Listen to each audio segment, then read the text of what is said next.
Welcome back to another edition of Voices on the Hill. I am your host, Corey King, and I am with a very, very special guest to the Hillcat family, the voices of the Hillcats, the one, the only, Josh Haley. Josh, how are you? I'm happy to be here, Corey. I love what you've done with the Voices on the Hill podcast, and honored and privileged to get the call to be on the show with you. So I'm happy to be here. I don't think that we could have the show Voices on the Hill without having that actual voice of the Hill, Josh Haley. I mean, like it wouldn't make sense as an athletic podcast without having the person that has seen probably some of the most RSU athletics of history over the years, without having you on the show and without having your knowledge, your wisdom, your experience. I mean, I'm always dumbfounded about whenever I'm in the booth with you and how much you can recall, the notes that you have. It is so thorough, it's so professional, it's next level, and we are so grateful that you come back and help us out with basketball, baseball, softball. I know that you want to do more, but your career is thriving without belief. So I'm just appreciative that you take the time out of your busy schedule to come and sit down with us. Well, I appreciate you saying that. This is my roots, and I will always be here in some form or fashion as long as they'll have me. So I think we'll keep you as long as possible. We're not letting you go unless I get kicked out. Then I'm here to stay. So. Well, if you do, I'll get you reinstated because we can't let you go. But talking about your roots, talk about how the connection between the Haleys and the RSU began.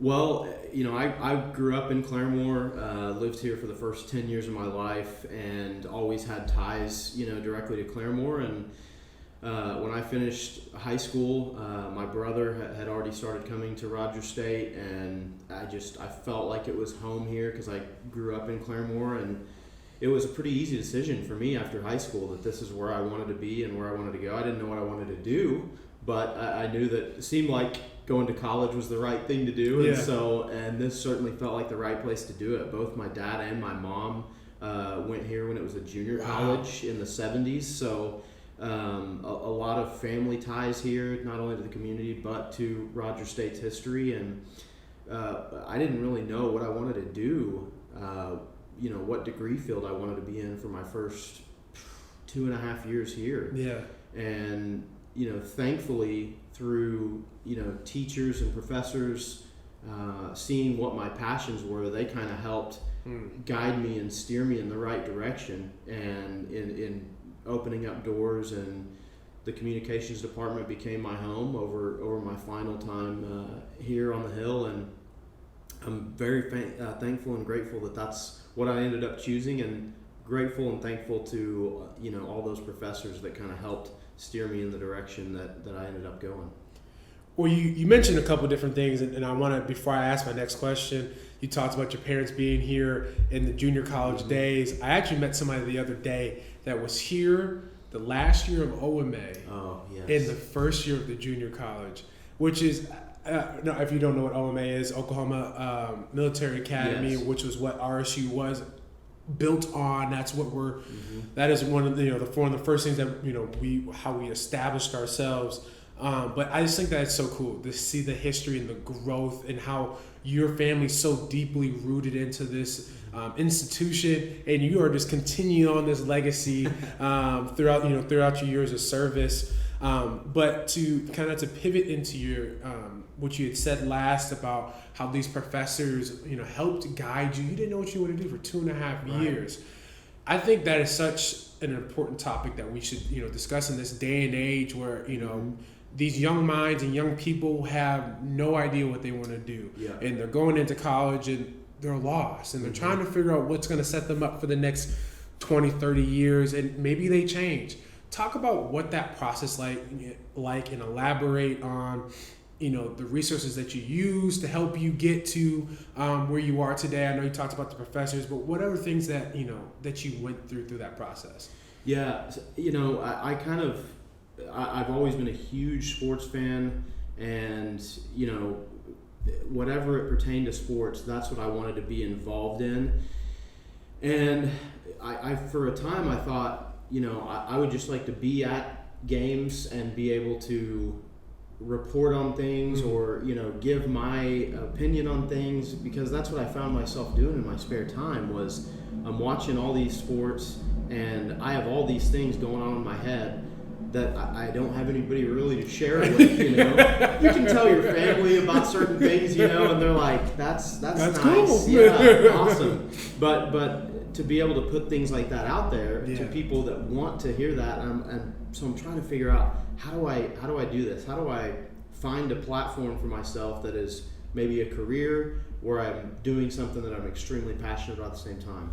That's what got me into the communications department.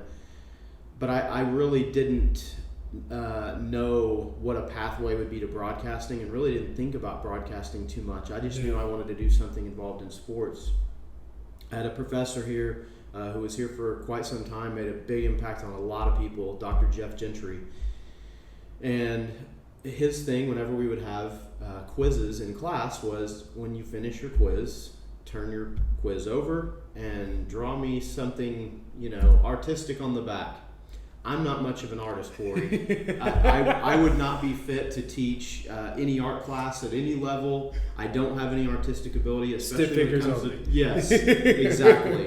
The little sunshine in like the top corner of the page, you know? That's about my extent of it. So I don't have anything to give you, Dr. Gentry, in that regard, but I knew he was a huge Denver Broncos fan. I'm not a Broncos fan, but I'm a football fan. So I would give him quizzes on the back of his own quiz about Denver Broncos trivia. Wow. So I would write questions of things I knew about the Denver Broncos, and then he would grade my quiz, and he would answer my questions on the back, and I would grade his answers whenever I would get it back. So how do you do?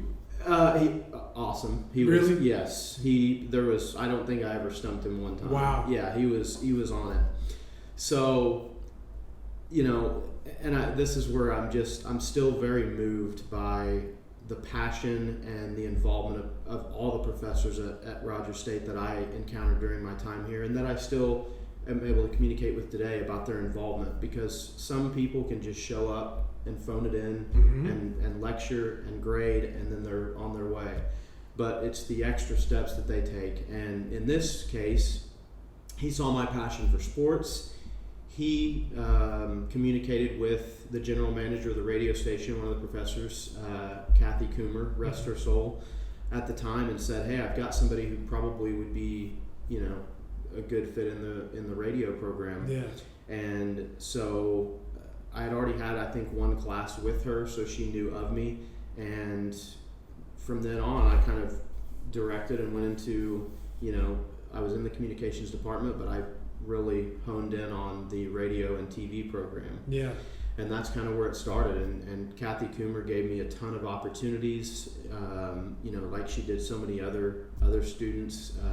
You have the ability to get airtime. Yeah. So I was on the radio well before I ever graduated. And you have the opportunities with the TV station. So, you know, there's a lot of good broadcasting schools around the country. There's even a lot of good ones regionally in the area. But when people ask me how I got started in broadcasting, there's no way it could have happened if there wasn't the resources Correct. And the opportunities we have here at Rogers State. And so, yeah, from that moment on, from that one little coincidence where a professor decided to, you know, help a student find their passion and kind of find their way, that's where I'll always, you know, be indebted to. And that's when I got my first on-air broadcasting experience with sports. Is the radio station was doing Claremore football games at the time, like they had done for a long time, and I got to do sideline reporting. So that was my first broadcasting job, was sideline reporting on RSU radio at Claremore High School football games, which was really cool. You know, you're down there on the field. I mean, you played college football, so you know that the energy and the passion on the sidelines. I played in high school. But to kind of be down there and be able to report on things, like I was in heaven, you know. It's a beautiful feeling. Yes. And I can only imagine. Let's kick it down. Yes. Josh Haley on the field. That's Josh. how it went. That's how it went.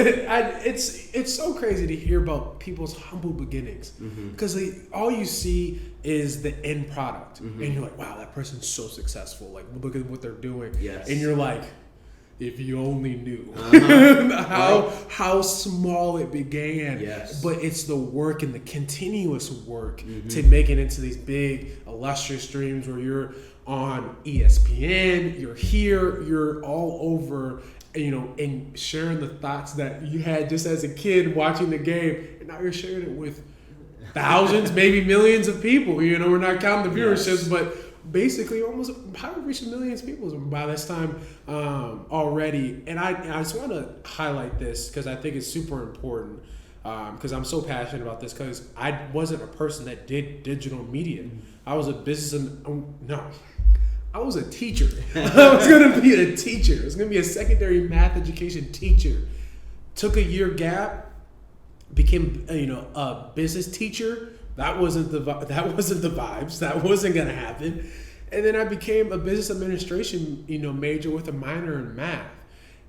And then lo and behold, an opportunity just like you to come down here to Claremore, Oklahoma. Yep. And I'm from Minnesota, so Oklahoma is like almost non-existent. Like, we don't even know. Most people don't know where it is on the map. Yes. I know where it is because I passed geography. Shout out Miss Kinsler. But you just never know where life is going to take you. You know, I said it the other day. Life is like a box of chocolates. Yes. You never know what you're going to get. Forrest Gump, for you young kids that don't That's know. right. Yeah, you go look it up. It's good. It's One of the best. It's one of the best.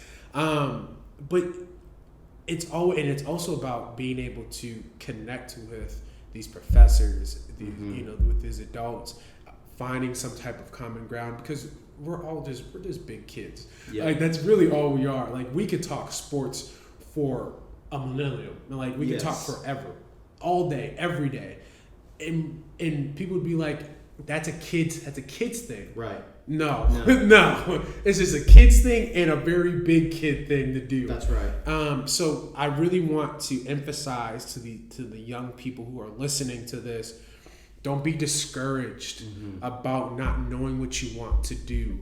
If you put your best foot forward in every interaction that you have with no matter who it is, opportunities will rise if you show people that you are willing to be open to new things and you come in it with a positive mentality, because then you're able to explode and go into a vast new directions very, very, very quickly. You gave me chills right there, because that's anytime anybody asks me, for guidance, which could be a dangerous road, but we'll not sell yourself short. We'll take it where we can. But I always say, don't hide your passion, because the right person needs to see it. Yes. The right person's waiting to see it. And, just like in my case, if I would have, been, and I've always been an introvert, kind of quiet.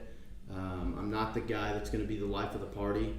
But if I would have just stayed quiet in that class and not, let my football fanhood overflow onto the back of that quiz, I don't know how things would have ended up, you know?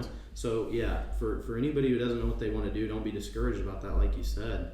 Just let your passion show, because the right person's waiting to see it. The right person is, and they're always there. They're looking. That's that's our job, because we know how important it is that somebody saw us. Yes. I owe my position to my old athletic director at Winona State, Eric Show. Thank you, Eric Show, for having to know Dr. Chris Ratcliffe to be able to bring me here.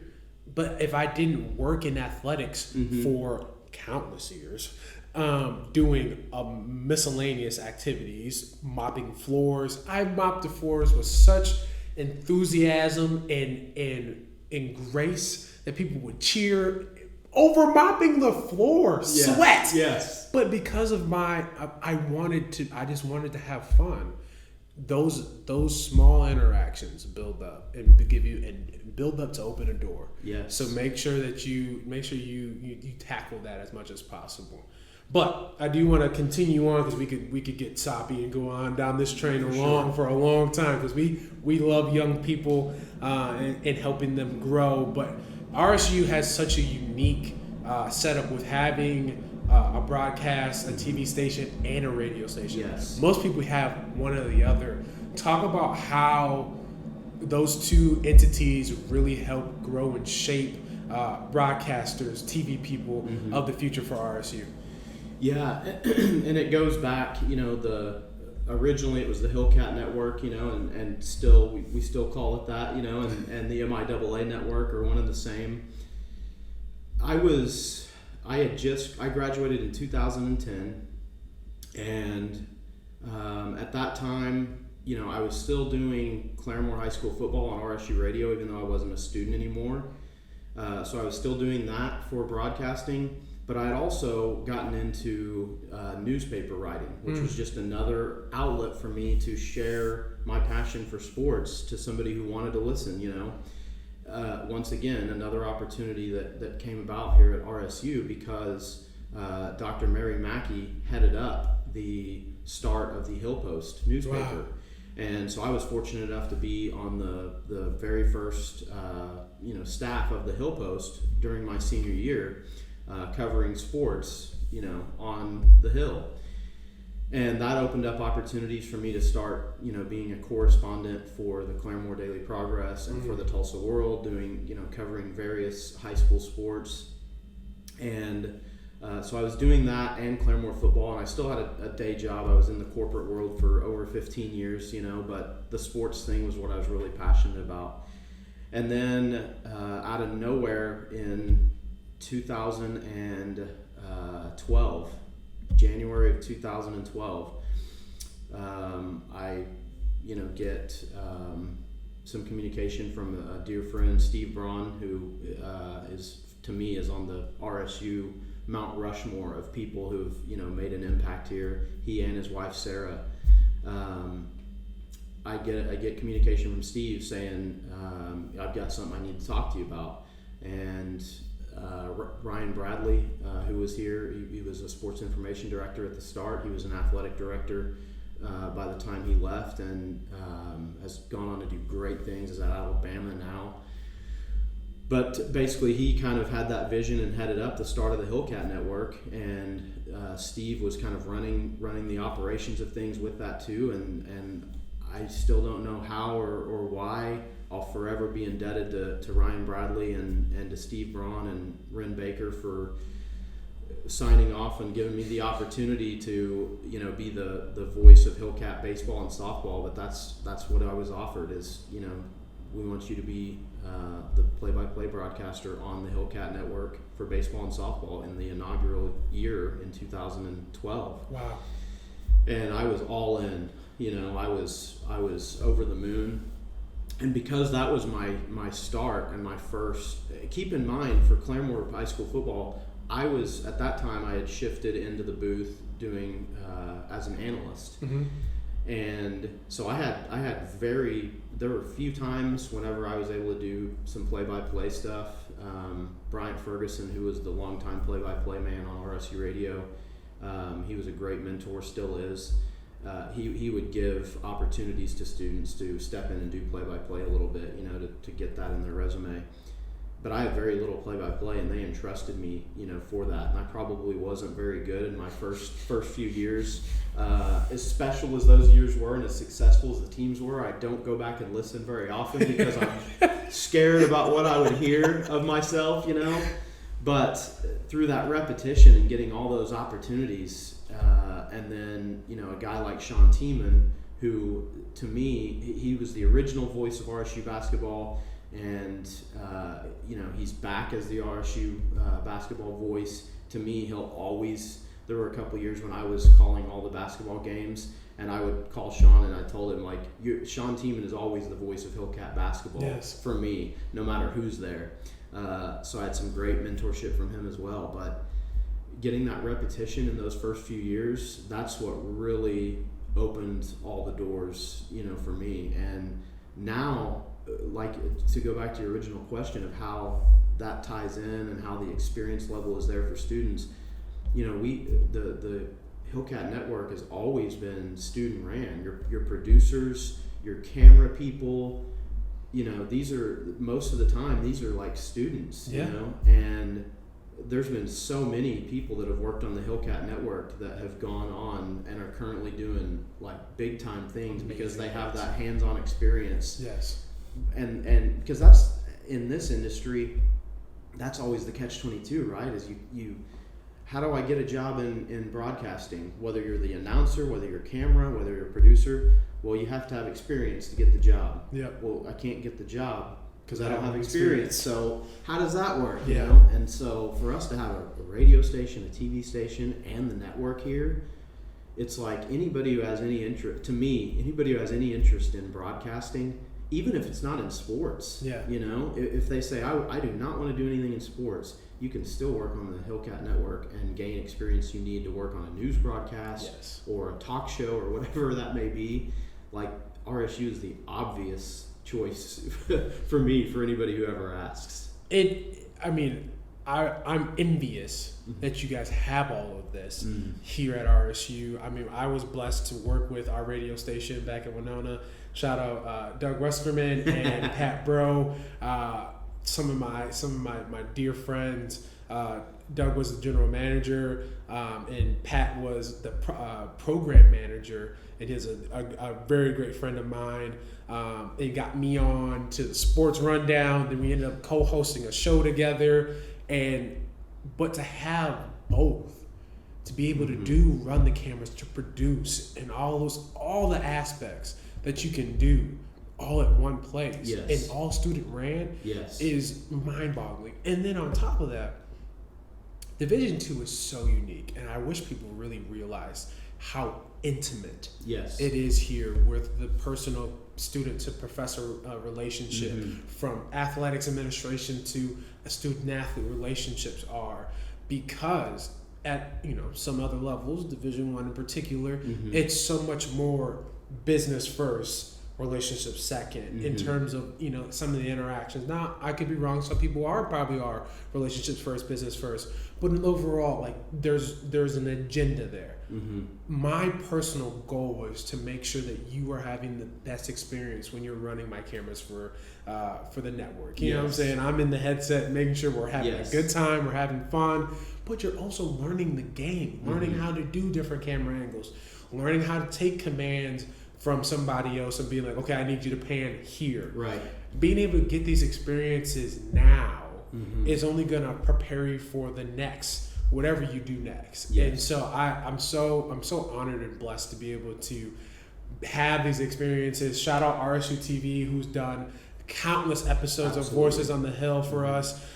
We miss you. I mean, these chairs are comfortable, but not as comfortable as those leather chairs. Let me tell you, the mics are different. Baby, come back, please. But we're grateful to be able to do this at the new RSCB Bank Sports Complex. So it's just such an honor to be able to see an institution be able to provide so many opportunities. Yes. But as we pivot, you just talked about that you were the first ever voice of baseball, softball. Talk about that experience. Stepping into such a large shoe.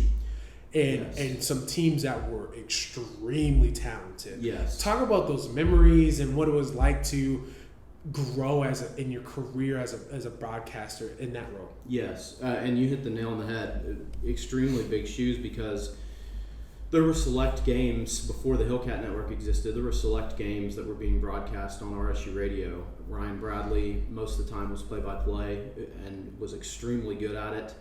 And not only that, he was a baseball player himself, so his knowledge of the game was he was like a play-by-play analyst in the same chair. Yes. And Steve Braun did some play-by-play too, another guy that was extremely talented. So I came in with I felt a big sense of responsibility of, I've got to do this the right way. And then, like you said, I mean, that 2012 baseball team, for those that don't know or don't remember, reached the national championship game. Keep in mind, we're still less than 10 years. Actually, we're like just over 5 years removed from the announcement that sports are being brought back to RSU. Yeah. And Ron Bradley, who was the baseball coach, was as big of an impact in making that happen, if not bigger than anybody else. And so his team makes it all the way to the national championship. I got to go with the team throughout the entire postseason run. Wow. to Lewiston, Idaho, to the World Series. And the World Series had a video broadcast. They could have very easily said, "We're leaving you there," and yet I got to go on that trip, and broadcast those games for audio only. And I was just trying to pinch myself the whole time, because being the big sports fan I knew this might be the only national championship game you ever get to call. Right. I mean, there's some broadcasters that I know that have never called a national championship game. Wow. And they've been in it for 25 years, and that's a shame. But so I knew in the moment, like, this is really special, really incredible. So I was very fortunate to be in that position, but also have great teams to call, and the softball team was excellent as well. Yeah.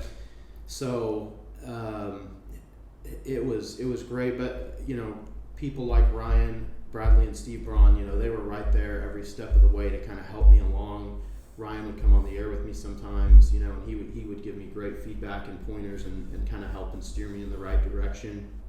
And so, I had great people to kind of give me feedback and help, steer me along. And, the other thing too that made it so easy, which, as you know, because you interact with these folks every day, we've had great coaches at RSU, and that has never tapered off. It's never not been a thing that we have great leadership here. And this goes in any aspect, not just sports, but you show me any department or any group or team that's not successful, and I'll show you a leader that's not strong, that they're not led as well as they should be. And we've always been so fortunate to have strong leaders here at RSU. And you look at the coaching staffs now, and whenever those are the people that you are interacting with on a daily basis, not only does it make you better at your job, but it makes you have a lot more fun, because, like you said, that's the important aspect. You got to have fun when you're doing it. Yes. And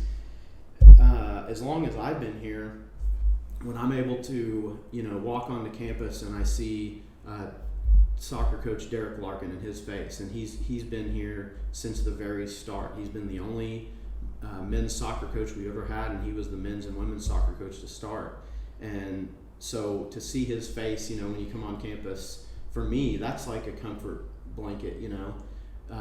There's Coach Larkin. He's been here since the start. Oh, by the way, that guy's going to win a crap ton of games too, and conference championships. Like, he's just going to pile up wins. And he's not only that, but he's developed so many former players under his tutelage that have become great coaches. Yes. Like, not just coaches that say we go and have a little bit of success, like dominant coaches. Dominant. A coach that's in the professional ranks right now, like, that's great stuff. And people like Don, who have been here for so long, like, that's another one who I just is a comfort blanket for me. Yes. Like, I see Don, I know that I'm at RSU because of people like that have been here for so long. And then, like, the rest of the coaching staff, Coach Barkley, you could give that guy a couple of good players, a mannequin, and a stuffed animal, and he'd still find a way to win 20 games. Yes. All he does is win. Yes. And develops great young men and future coaches and leaders at the same time. Coach Klimas always has winning teams, a conference championship. He's got a guy pitching in the major leagues right now, a former player. Yeah. Andrea Vaughn wins a national championship, the first ever for the program. Matt Kennedy's every year has multiple events that are nationally ranked in track and field.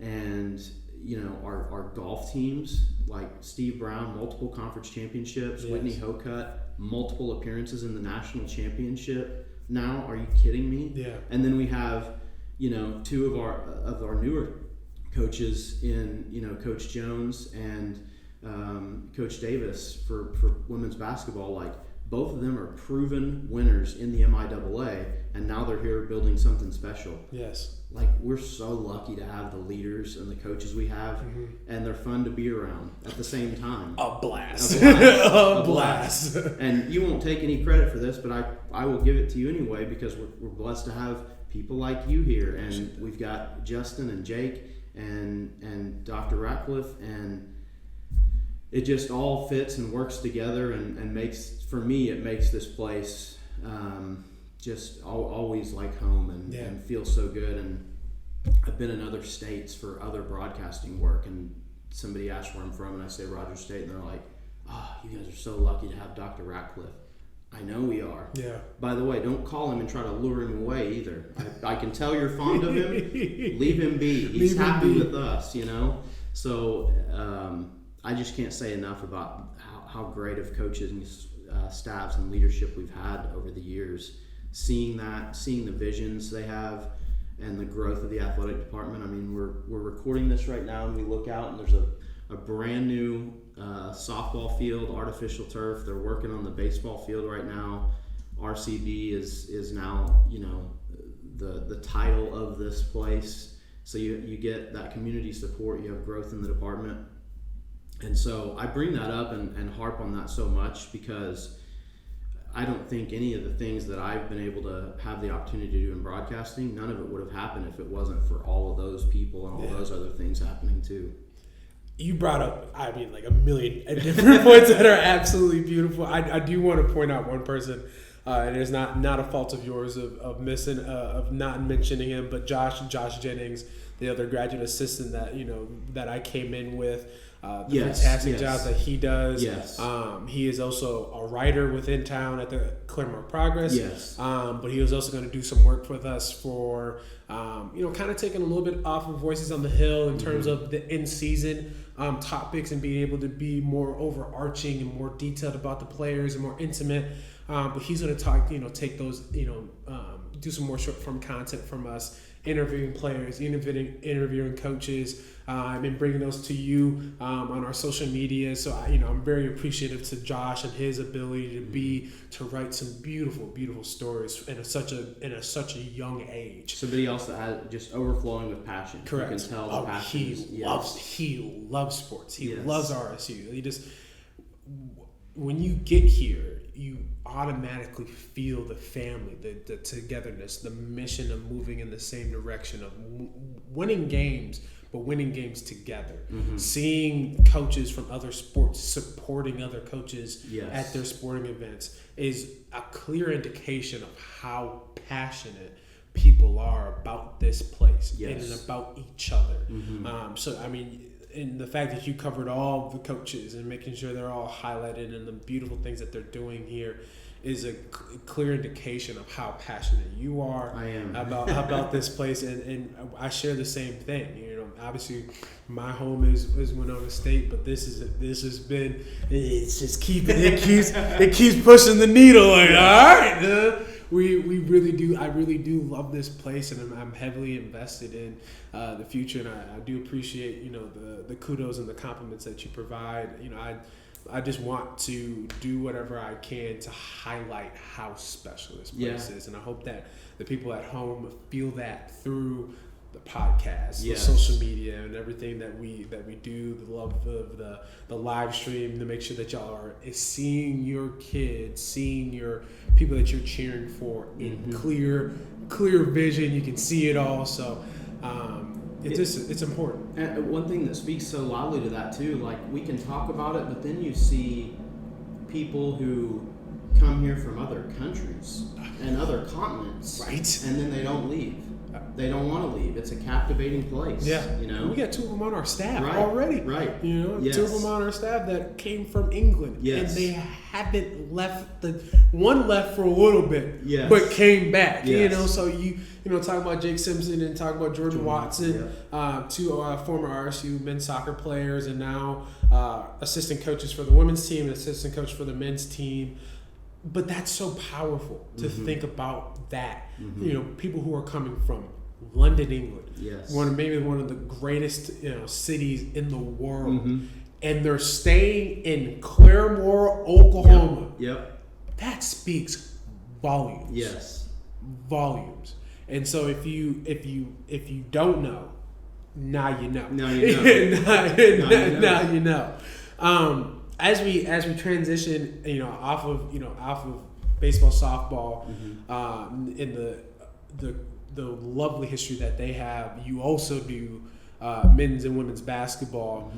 Talk about how that transitioned into doing radio for them and doing now working for RSU TV, doing their live stream and being the face of that too. So talk about that transition and what it means to be able to do men's and women's basketball for RSU. Yeah, that was a huge, again, another when the opportunity came up, it was another just point where I felt a tremendous amount of pride, but also a tremendous amount of responsibility, because it's like, all right, I'm going to be able to fill in a couple of times whenever the two teams are in different locations, or whenever Sean couldn't be there. And so it not only was huge for my resume, but it was huge for me to be able to say with as much pride as I have in this place that I'm getting to call basketball games. And so that that happened for a few years, where I was kind of filling in here and there, and then RSU TV stepped in and said we want to broadcast all the home games, and the radio and the TV streams will be separate. And that's an investment. That is time and resources and workmanship hours that are being devoted to something.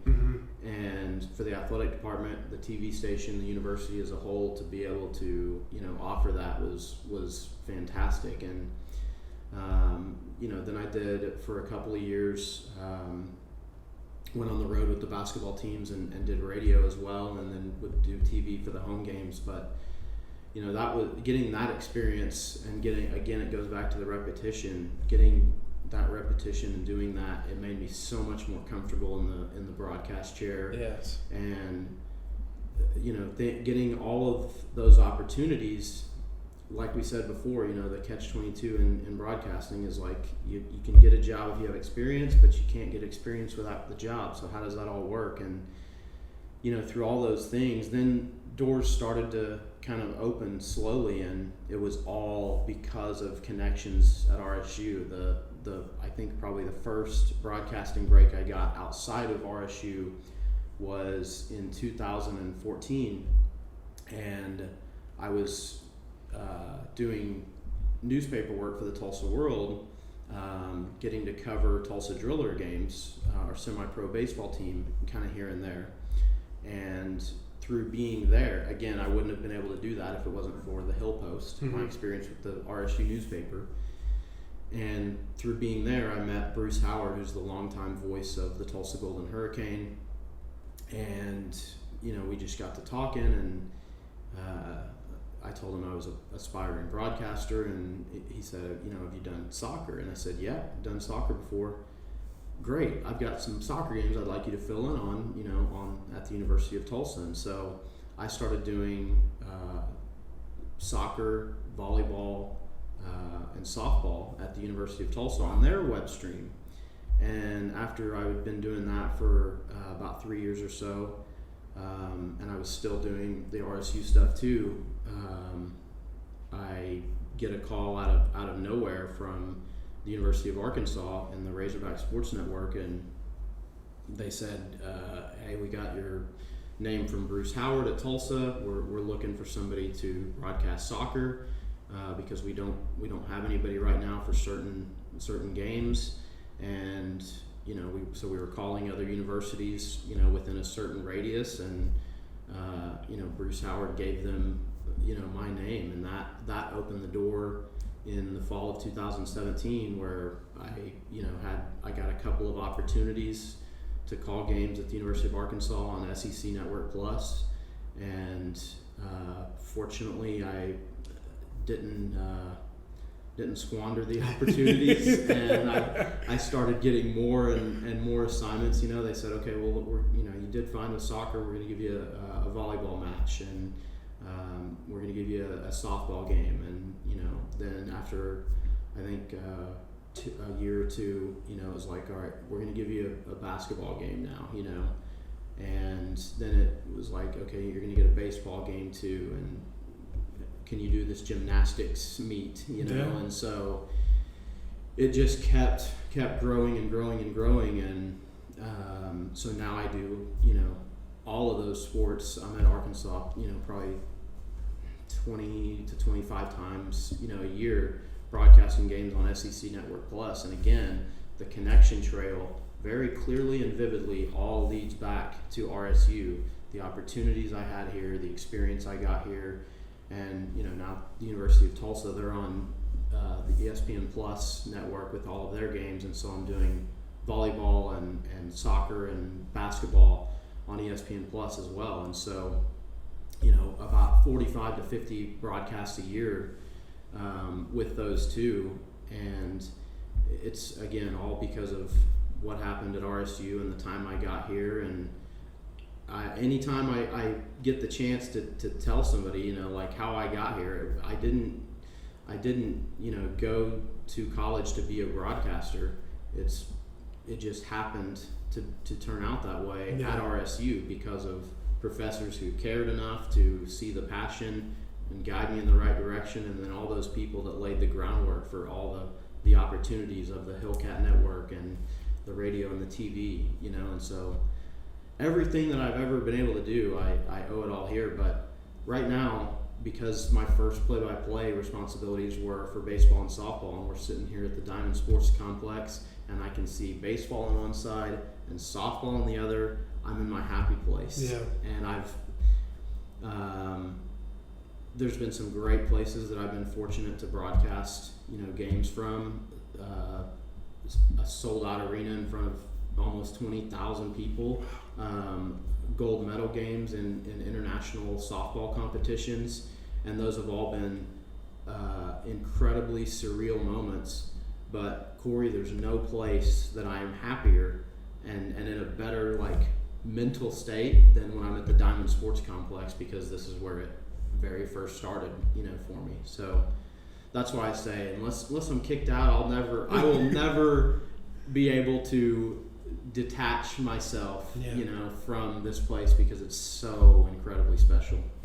I mean, that's, you know, I'm getting goosebumps. That's so powerful to hear somebody that has been on such a crazy journey, but also remembers the roots of their success and understands that no matter how far I go from home, yes, home is always home.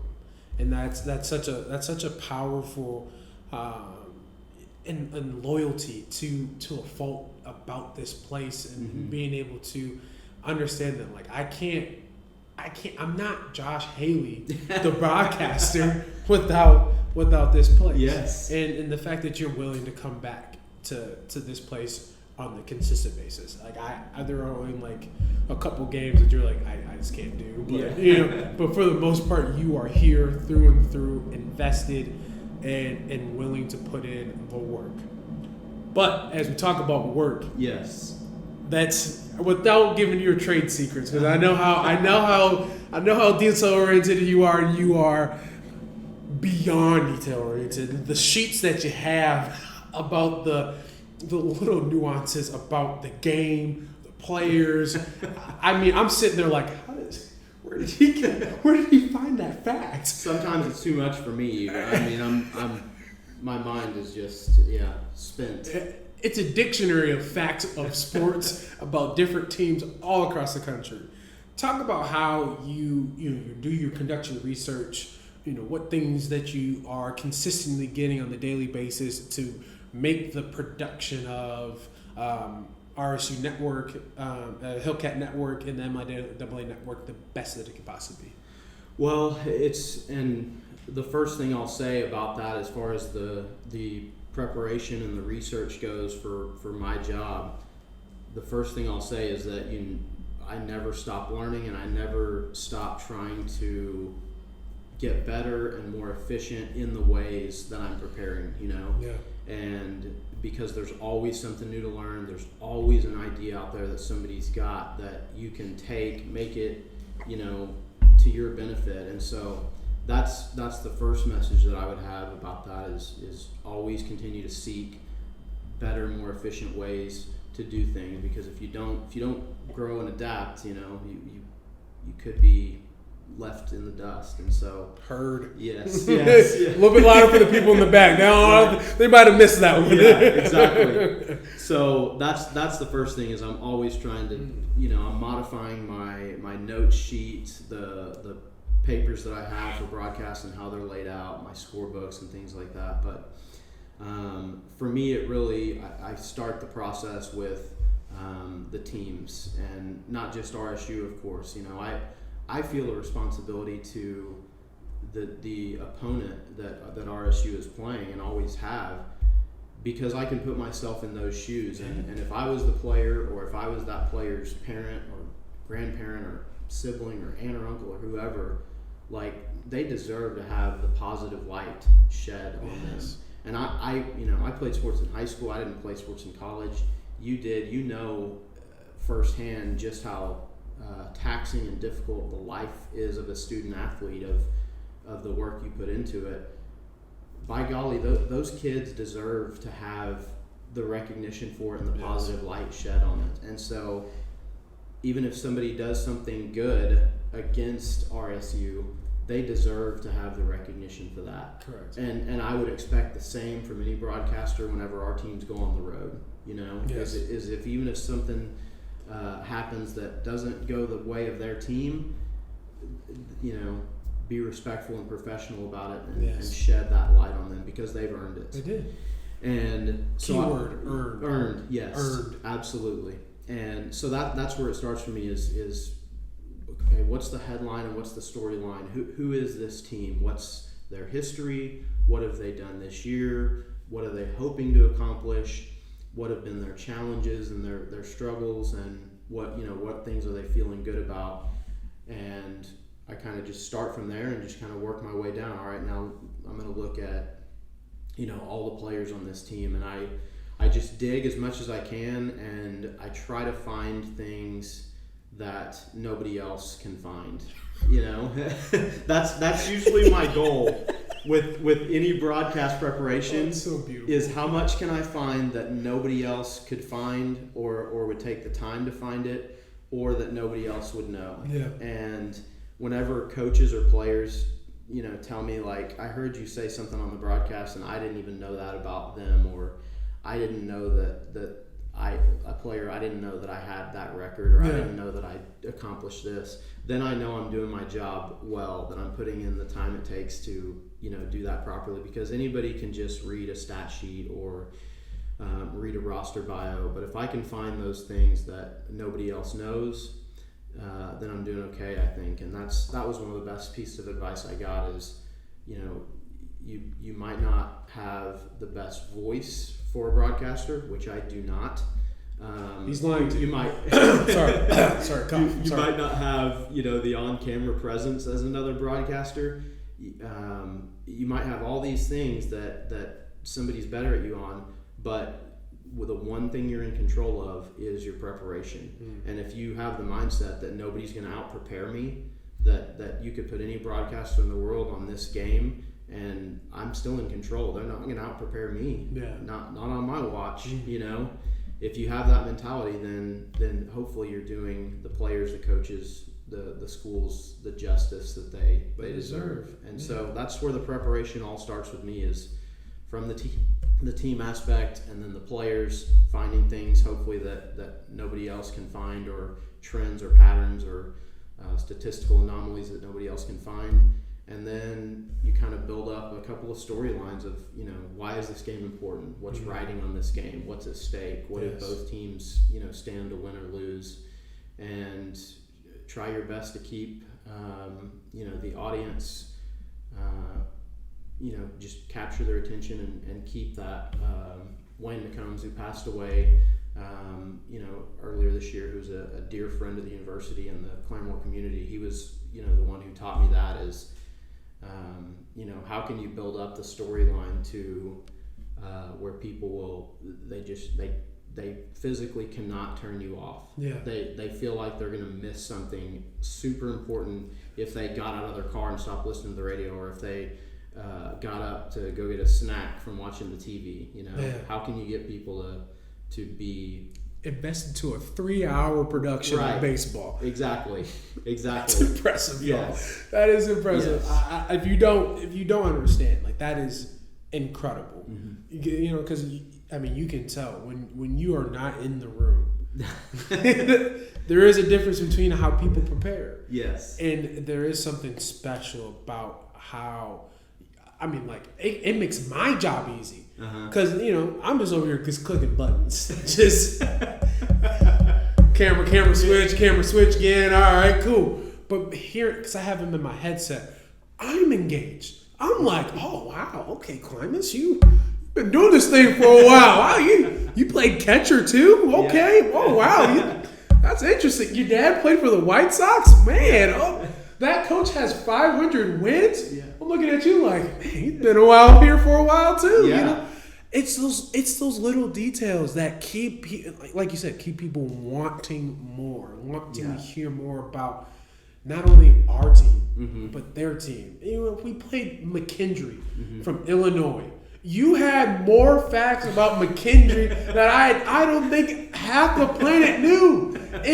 It probably more, but it's incredible. It's really, really incredible. Well, thank you. I appreciate that. You say you're just pressing buttons, but as long as I've been in broadcasting, if I had to sit in your chair and was expected, I wouldn't know the first thing to do. I'd probably have better odds of disarming a nuclear weapon than I would producing a broadcast. I have an immense amount of respect for that role and every other role in the broadcast. Yes. You know, that, like, it's not, I've been a camera person before. It's not easy to stay engaged as a camera person for 3 hours. Yes. It's not easy at all. No. Especially if it's really cold or really hot outside or there's a drizzle, you know? I mean, it's all of the jobs that go into that. And so you gotta play a little bit of a mental game with them as a producer to keep people engaged. Yes. in wanting them to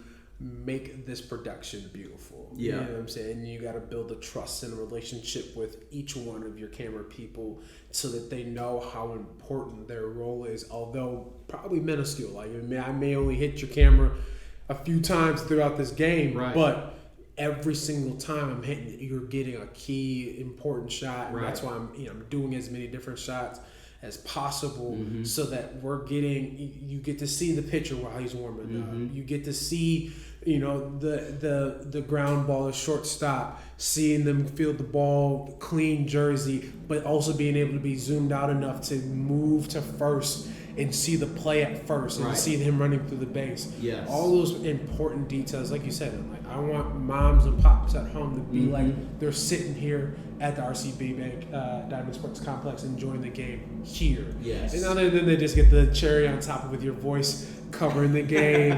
You know what I'm saying? It's a great, we're Kobe and Shaq. Yeah, we're Kobe and Shaq, man.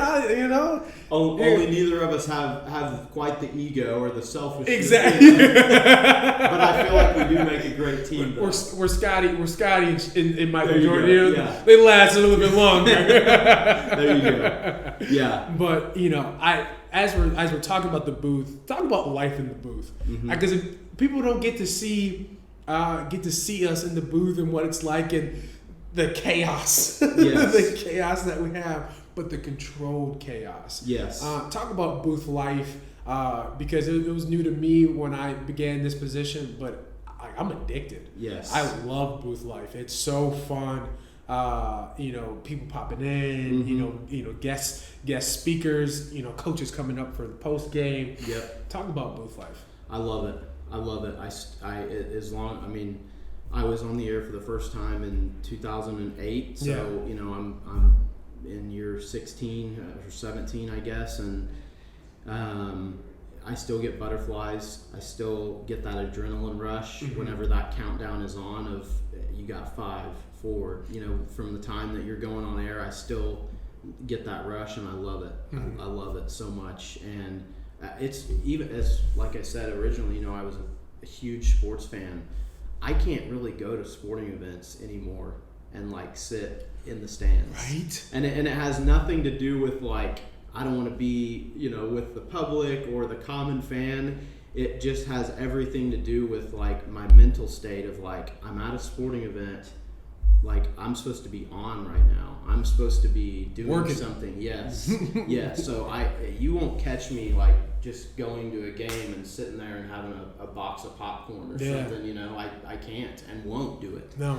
And so if I go to a baseball game as a fan, like I've at least got my scorebook there where I'm keeping score, doing something, because I'm not just gonna sit there. Yes. But yeah, it's like you said, controlled chaos. It is absolutely that, because, and that's maybe the exciting part of it is you never know what's gonna happen. Like the next play could be the most amazing play that you ever see in your life. It could be, a record-setting play. It could be a home run to send a team that's down by 5-1, and they come back and hit a grand slam to win the game at the regional softball regional. That might have been the most craziest game. I'm packing up. I'm ready to be done, and all of a sudden, they got a run. That's a grand slam. It's 6-5. Game's over. Yeah. What just happened? And it takes everybody a second. Like there was a 3 or 4 second pause for everybody in the stadium. Like, wait a minute. They just won. 1, 2, 3. How did that happen? How did that happen? And so that's the thrilling part of it, is you never know what. And the next play could be the play of the game. It could be, now as we saw this year, the review process being tried out, RSU being honored as being one of the ones to kind of be the guinea pig for the review program in softball. Like, tell me that there's not more responsibility on a broadcast team now than there's ever been before. It's like if you don't get that shot, like, I don't envy that position at all, because it's not fun, guys. No, it's not as fun. It looks great. It's a lot of pressure. It looks great, and it's awesome when it's done right. Right. But boy, if it's missed, yeah, I get a nice pop in by the old Doc Radcliffe, and he's like, yeah. That's on me, boss. That's all I can say. That's on me. I'm gonna take that one. It's incredible, the responsibility that's there. But yeah, the time in the booth during the broadcast is to be cherished, and I think my favorite time is when we're between games during a doubleheader, because I'm an anticipation person. Like that's where my excitement level usually is maxing out, as the anticipation. Like the NCAA basketball tournament, March Madness, I am like on Thursday and early Friday, I am at my peak, and then when like Saturday and Sunday gets there, like I might still be watching the games, but I am depressed a little bit, because I'm like, you're a year away from that March Madness of 16 games going on in one day.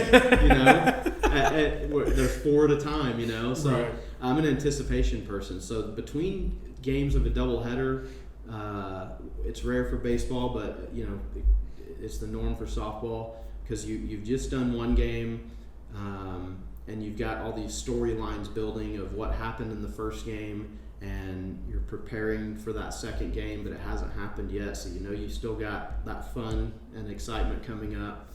That's like my favorite time. But never knowing what ride we're in for, never knowing what the outcome, the result, what character building moments we might see, just the uncertainty of that outcome, but knowing that we're on that journey together for the next 2, 3, or 4 hours. Like, whatever we're in for it together, right. And there's a bond too, because like you said, like the moment you just brought up with the regionals, like that's a bond we'll share forever. And even though we were broadcasting that to thousands of people, and there were hundreds of people in attendance, like that's a bond that you and I share of like, we saw that together, we put that on the air together. Yes. We made that moment a part of the history books because it's forever captured, you know. Correct. That's a special aspect. That's a special aspect. And I want to point this out. I love how you're in anticipation and excitement between doubleheaders. I am at my highest stress level I don't know. because I'm trying to get out the information of whether the results of the game while reset my cameras, make sure everybody good. So I'm like, Jake, can you check? Can I make this graphic real quick? Yeah. it's so fun to see how we work together, and I wish we could just put a camera up, and I might have to find a way to do this. Yeah. Get a camera inside the booth so people can get to see us. But the only people working harder than us between games is the coaches to get the field ready. Right. You know, like God bless, we don't have to do that anymore. Don't got to do that anymore. Yeah. Thanks, Dr. Ratcliffe. Thanks, boosters. You guys killed it. Yes. But and people don't get to see the downfalls of technology. And you brought up the instant replay, and boy, is it a circus, because the funny thing is you'll come in and either you can tell if I'm in a good mood, if technology is my friend that day, or if not. Basically within the first 5 seconds of talking to me, you can walk in and be like, "How you doing, Corey?" "I'm great. Everything's set up. I'm ready to go, Josh. Let's get it." Or I'm trying to put out fires. I'm trying to put out fires. There's no certainties with any of that technology. It isn't, but it's so much fun. It is, and I owe a lot of gratitude and appreciation for technology for a professor I had, Professor Paulson at Winona State. He was my MIS teacher, and he's the one that taught me how to do a dual monitor, so much about technology, AI, Raspberry. I think I'm saying that right. I don't remember, but there's so much about technology, and like I never thought in a million years that I'd be a tech guy, like the setup that we got going on, but it's all about problem solving, and that's the math guy in me, is about problem solving. About recognizing, all right, so I have a problem, we're not working. How do we fix the equation? What variables do we have? How can we rework this to make this work? Sometimes my camera's not working. Okay, all right. My tripod is deciding to not work, but it worked the last 2 days that I used it. Yes. How do I make this happen on the fly? Yes. And make it seem seamless? So that's I owe a lot to him for that, and I definitely have to reach out to him and chat him up. But I would have thought you'd been doing it for years, because I think we had like some technical issues like early on in the season, and this is the most important thing, at least in my eyes, which you possessed it at the highest level, was being calm in those moments and maintaining your composure. You know? And because if you start to show desperation, like, then that just bleeds out onto everybody else. But you had the composure to stay calm, and then that set the aura for the room of everything's fine. We're gonna be okay. Yeah. We might miss a little bit. I might miss a thing or two, but listen, we gonna get this thing. We gonna get this thing figured out. Yes. We gonna be moving forward. We may be slow. We might be inching, but eventually we gonna get going again. I owe that to my parents and my sports that I've played. I've played in some very big games and some very big moments when you have to, like, where your back's against the wall, like we're in a 2-minute drill. They're pushing down the field and we need to get a pass rush off. You can't let, and they're running no huddle. They're running up to the field. And they just threw a bomb, a 50-yard bomb. They're in the red zone now. We are in trouble. We got to be cool. You got to jog yourself to the spot. You got to set yourselves up. You got to get the call, and now you got to go.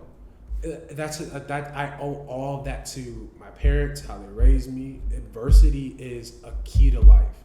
Like without adversity, people do not grow. So I'm intrigued by that. I want to ask you now more about No. Well, it didn't take very long for me to know that you're a family man, Yeah. and you had like these fantastic core values because you talked. I know more about your mom coaching and your younger sister's playing career in softball and basketball. I know way more about that than I do your football career, which says that you're more excited for your family's accomplishments and what they're doing than anything of what you are absorbed with anything you've done, which is really awesome. Something I hope my kids, will do whenever they're grown. But so I want to know about that. Like, tell me about your family and how the working through adversity, but being centered on family. Yeah, I mean, I said this in the Dr. Chris Ratcliffe podcast. We are a broken family, but pieced together to still make a working cup. My family, unfortunately, my parents divorced when I was young. Mine too. And both are now remarried, and so we have a very, very blended family. Obviously, both my parents are black. My mom remarried to a white guy, and my dad remarried to a legalized immigrant. Shout out Adam Hoff and Tanya King. Two completely different individuals, but helped me grow immensely. Obviously my parents are my parents, so you can't choose those, but your step parents have such an important role in your life because they help you expand beyond what your parents automatically give you. And my parents gave me a lot. The leadership, the toughness, the grit, the ability to persevere, the ability to counsel. Like my mom's ability is to listen to people and talk to people, and like the calm that you get after, you're like, man, this feels so much better. But my dad's willingness to be to the next point, we gotta get something done, let's get to it. We both share a special thing. I'm a legacy within our fraternity, Omega Psi Phi Fraternity Incorporated, and being able to share that with him on a different level is beyond everything. But both my step parents, very different, but they helped me grow and be able to blend in with any surrounding that I'm in. And then my 5 other siblings that I have. I'm number 2 of 6, so we all come in pairs, girl, boy. My older sister and I are only 2 sets to my parents, and then my dad has another 2, and then my mom has another 2. But though they are my best friends, like I love them, and I definitely don't talk to them nearly as much, but if they knew how much they mean to me on the daily basis, I wish I could, just express that every day. Yeah. But life gets in the way sometimes. But my sister is one of the greatest actresses, personalities. People know me as the extrovert. I'm nothing compared to her. I'm actually the quiet one. Really? Yes, completely. We gotta get her here. Oh my goodness! When I graduate, we may have just do a group podcast, just a walking, free flowing podcast. But she is incredible. Like the impressions, the dancing, the singing. She actually was in a Black Wall Street play right before I came to Oklahoma. Wow! I saw it right before I moved, and so she's amazing. And then my the middle sister, Jakaya, just graduated high school. She's now going to North Fork in Virginia. She has her CNA. She's funny. She's very. We move on similar brain waves in terms of our sarcasm, our satire, our comedy. Not a very, not the athletic person within the family, but just her spirit is so free flowing and so funny, and I love talking to her. And Marissa is the last sister. She's a beast, and her stature would say the complete opposite. She's all of maybe 5'2". Small but mighty. Well, and she's a catcher, and her leadership is so infectious. There's how she commands the field, basketball, softball. She embodies all the leadership that I had as a player, and then some.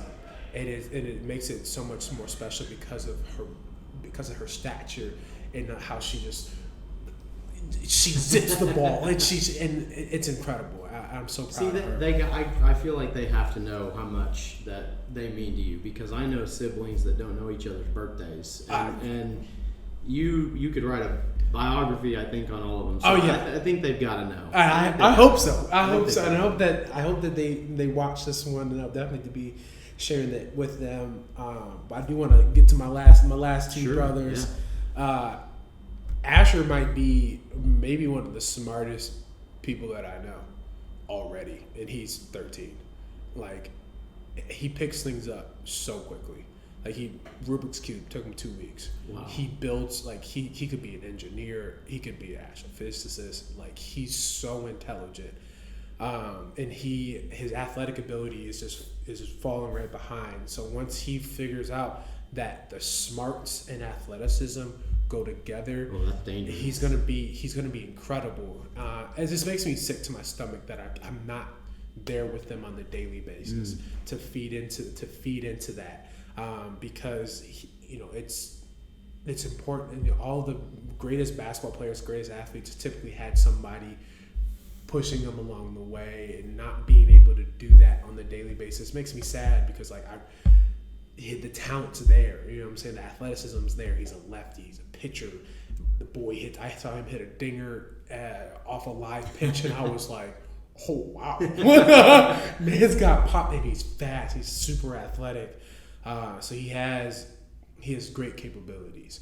And I definitely look forward to him. And you know how lefties on basketball courts, just anywhere, are so sought after. Mm-hmm. So I hope to see him grow athletically. And Marcus, lastly, also an amazing leader. I don't know what he's going to be athletically yet. I'm not quite sure, because he runs track, he's playing football, he wrestles, and I haven't seen him play enough to really get a good grasp of his athletic prowess. But leadership-wise, I mean, just a few years ago, apparently some kid told Marcus, "I'm gonna beat you up." Uh-oh. Marcus's buddies go, "Nah, no. I'll fight for you, Marcus." Then another kid goes, "I'll die for you, Marcus." I'm like, my parents are telling me this, and I was like, hold on. Do I need to check my friends out? Do I not have loyal friends? My friends never told me that they're gonna die for me. Yeah. And he's 8. What are you doing to these kids, Marcus, that you got them so loyal to you? He's got a destiny. He has a destiny to lead. So I'm just so proud of my family, and and that's just my immediate family. Mm-hmm. That's my family at Minnesota.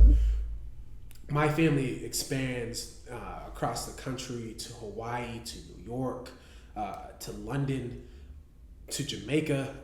So we are a very proud bunch, to the King / Hoff / Savage / whatever last name that you Johnston. But I'm just, my success is what it is, but I'm nothing without them. Well, even though you're not with them on a day-to-day, I can just say this from experience, because I'm the little brother, and there's been a lot of times when my brother wasn't there because he was off doing great things. So just having that role model, because he's always been my hero, my biggest mentor, and so just seeing what they're doing, and you're laying a foundation and groundwork, and showing them what's possible, and showing them what the family name means, and those types of things. So it's there. I do want to mention one other person, because we basically adopted her, and she adopted us into her family. My best friend, Elena Wexler, was a dear friend of mine in high school, and I went off to college, and she was supposed to come to the same college that I was at the next year. So I called her out of the blue one day, and I was like, "Oh, hey, what's going on? What's new? Blah blah blah." And she was like, "Oh, nothing. I'm pregnant." And I was like, "Okay, what?" And so I'm actually blessed to be a godfather to two children already. So I'm a godfather to my youngest brother, Asher. And then I'm also a godfather to her son, Mason. And she and him are a part of the King clan. I'm very, very protective of my family. What an honor that is to be a godfather to multiple. Yeah. It really does mean a lot to me, and like that I see them as if they are my family, very much, because I don't share my family with many people, because they mean that much to me. And if you are going to enter my family, you better come correct, or you ain't coming at all. But she has a person that can. I'm not even home, but she'll be, oh yeah, I was at your dad's house the other day. Oh, I was at your mom's house the other day. Dude, don't you have a family that lives in town? Like, go see somebody else. But I'm just so grateful for that, and I'm so proud to, whenever I go home, I get to see them. Mason is an incredible young chap. Also, all the boys are born in March.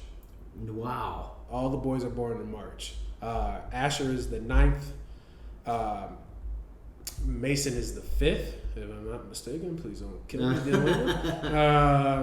I'm the 14th, and Marcus is the 26th.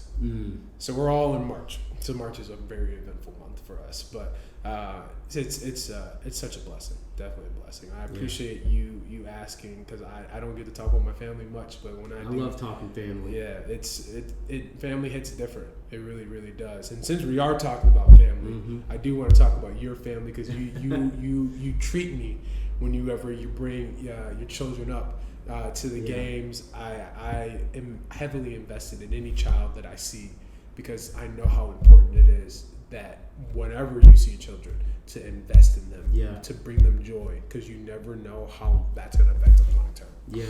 So I'm so lucky too. Whenever I've got 3 kids, boy, girl, boy. Whenever I bring them up here, like, they feel like family because of people like you, and because of the coaches, and the players are, scooping them up, and that they attend the Hillcat camps, and they're learning from the current student athletes, and they take them under their wing, and so I'm like, I could show up here with my kids and cut them loose, and not see them until I'm done with the broadcast, 4 or 5 hours later, and I know that they're well taken care of. Whoever they're with are in they're in great hands. So, and they're all still young. My oldest is 12.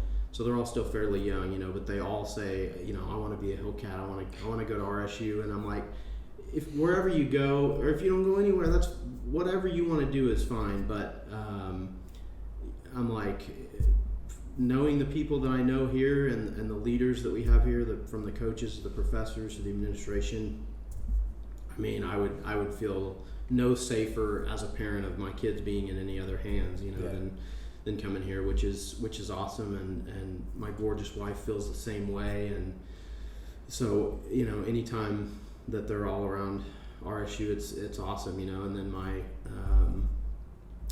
my parents, they're always watching or listening to the games and keeping up with RSU, and my nieces and nephews are the same, and it's like being able to, for me, being able to like integrate those two things, like for me it's God, and then it's family, and being able to integrate my passion of sports and RSU, mixing that with my family is pretty special to be able to do that. So